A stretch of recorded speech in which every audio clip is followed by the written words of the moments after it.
nyina no sa bank no data bank no e ho na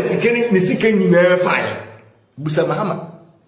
busa NDC official parliament NDC parliamentarians ni gbo no sebe o magimi o senka enya ho no mde o bibia fa kakufa do bedi ade no ana o transfer ye mra hofo se me divert na kofa ho no mu a kombetia siasan ya manana kan say yille bi kura no a enye bank system kura he no mu ye na kakufa do aba abedi ade o se me ye transaction bia o man sika sim bia me de kofa data bank e ho na me nua wo nanka NDC e ko parliament yo nyese mu bia e ko parliament yo ye de ko parliament na parliament assign ajetum nanka officer head na Jerusalem sebe o munum nyansa ntino nanka o masensan officer o magimi te sem mo gimi na mo ti asem mo tro kwasasem no head na Jerusalem munum nyansa enim se e ho na o no ma ye ko assign contract since o mampani ku for time no obi enim avance ofoliata enso no obo ban o man o kwaji besia de bebo o man besia na o meye president enso na o man sika e fa ne bank satam kwa de na bank no ono no da no ajimifu a mo de munsuye nyansen satam no mo hin no mo president no na wan ne bibia fa mahama mra bote meka sente sa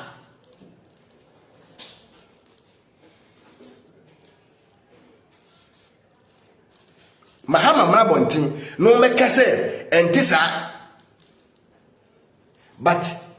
on when into say radio no ampa o mabo what was the president mahama em comment wo suma guzo ma on ampa kane ne baya na obetro ba what say radio onim pefe se ade na kwa ne kane kwasi asem e ho na o man sika tembi efa bray a man appointment as a finance minister pe an resign adwuma or the two but we nimunti o tank keke o tank keke ntino nipa dasani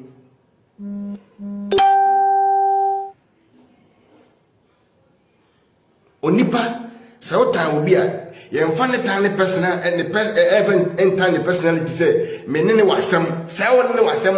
mo masam wo mu ntokwa de da ukofa we yabetum na wadwe so ukofa betum na abaye na Ghana fa baje so radio station for ukofa nchechim ba so waje wani so sa de eti ya mu frefre ya mu nchechim a hu so ne egu so ne wani egu so hu jimi a waye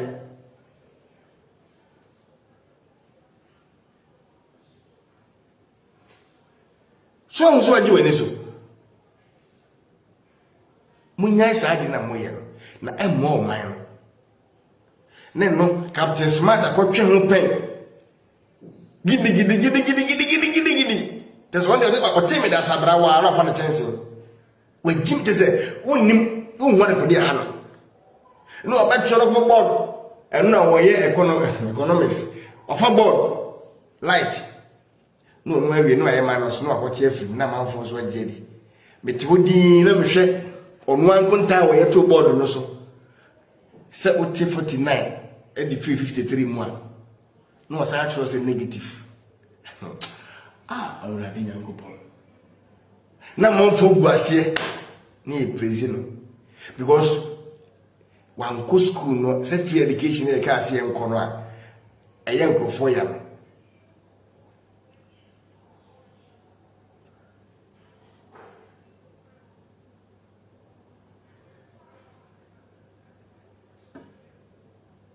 not yasie no mo bojene so ni enye mma bi nso o muso jejene nche o mo de mese afo no de hu o mo a kotre wo se de wo to bo no ne hu nya hin se de odina chen se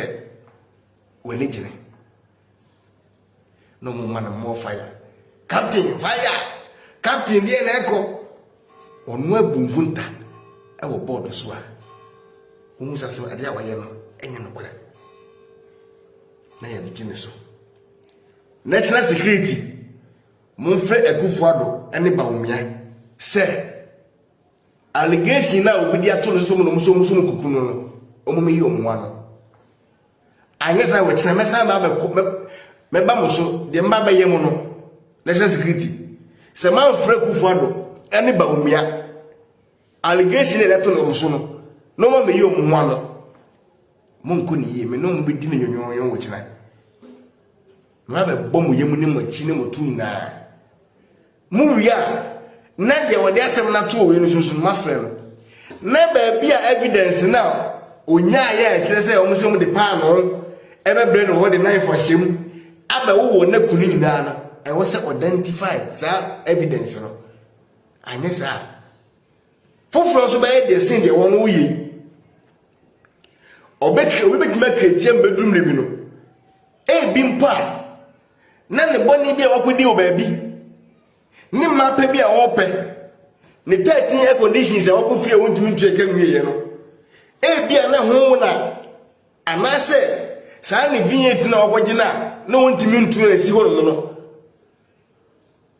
sa ne kan no koje ya na kata so won timi ntu no e bia na no ho adwuma na won timi nye na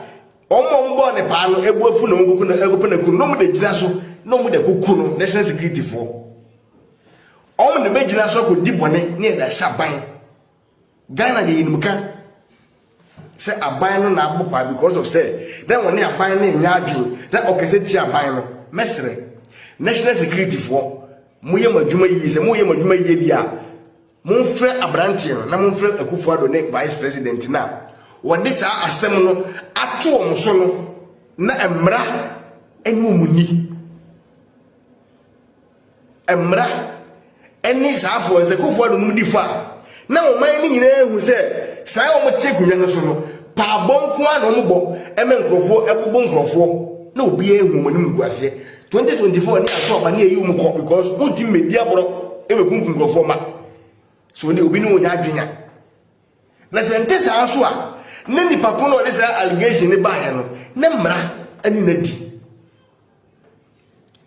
moti hono as journalist mo se mo frɛ mo se ku nyansa we ntime mutimu da se nipa na ye boni tiam